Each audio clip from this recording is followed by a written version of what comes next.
witness reported seeing the aircraft's wrecked engine on fire.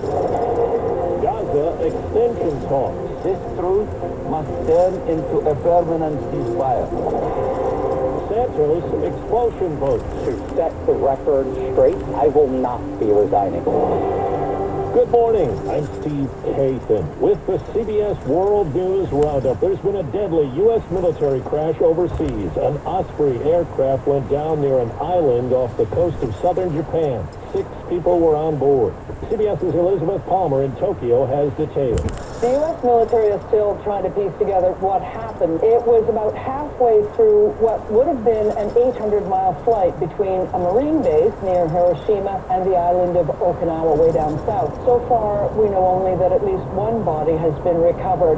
A witness did tell Japanese media that they saw the plane's left engine on fire as it came down. Local volunteers, along with Coast Guard ships and 2 helicopters, are continuing to search for the 5 other people who were on board the plane when it went down. Now to the Middle East, where talks are going on to try to extend the Gaza truce that's due to expire later today, and more hostages are due to be released too. CBS's Holly Williams. Another 12 hostages were released last night, emerging from the darkness of captivity and into the spotlight.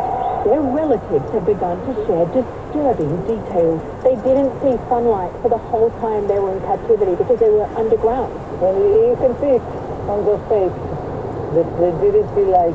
Sharon Calderon is the aunt of 2 freed hostages. They sometimes so it's easy. So they already know that the doctor is alive. They saw that their mother was alive. Yes. Some hostages have said they were treated with decency, but more distressing stories are also emerging. The aunt of 12-year-old Aitan Yahalomi told French television that he was beaten when he arrived in Gaza and forced to watch videos of the October 7th massacres. In Washington, the House of Representatives could vote as soon as today on the latest move to try to expel Republican George Santos of New York. CBS's Nicole Killian says it comes after this month's ethics investigation determined to use campaign funds for personal expenses. This morning, a defiant Congressman, George Santos, says the House considers another expulsion vote for the 3rd time this year. I believe my colleagues, and a lot of them are saying that they have the vote. So you think the writing is on the wall? If you're expelled, are you going to leave right away? I have to. At least a dozen lawmakers have said they will flip their votes to support an expulsion resolution. Did you pay money? Look, I'm not gonna, like I said, I'm not gonna get into it.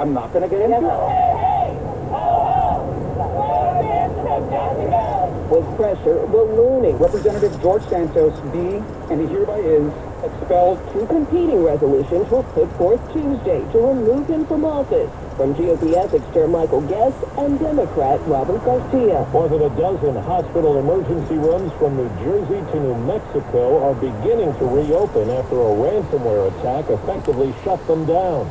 CBS's Nicole Stanga says it's caused problems for a lot of patients. They informed me that my procedure had been canceled. J.D. Bloomer has had annual cancer checks since he was diagnosed back in 2008. But last week's cyber attack turned his routine visit in Topeka, Kansas into a scheduling headache. I asked when will we be rescheduled, and she said, when the network returns. The attack is likely to cause a ripple effect, impacting nearby hospitals. What we decided to call it was a blast radius. Dr. Christian DeMatt is a hacker-turned-emergency physician who saw a ransomware attack impacted his San Diego hospital after a 2021 hack crippled a nearby facility. We saw 3 times the number of ambulances one day than we ever had before. At least 299 hospitals have suffered ransomware attacks in 2023. There's snow on the ground in parts of Michigan, Ohio, and New York, and below freezing temperatures this morning from the Dakotas into New England. Gusty winds brought down the national Christmas tree in Washington. It's back up. The lighting ceremony is tomorrow,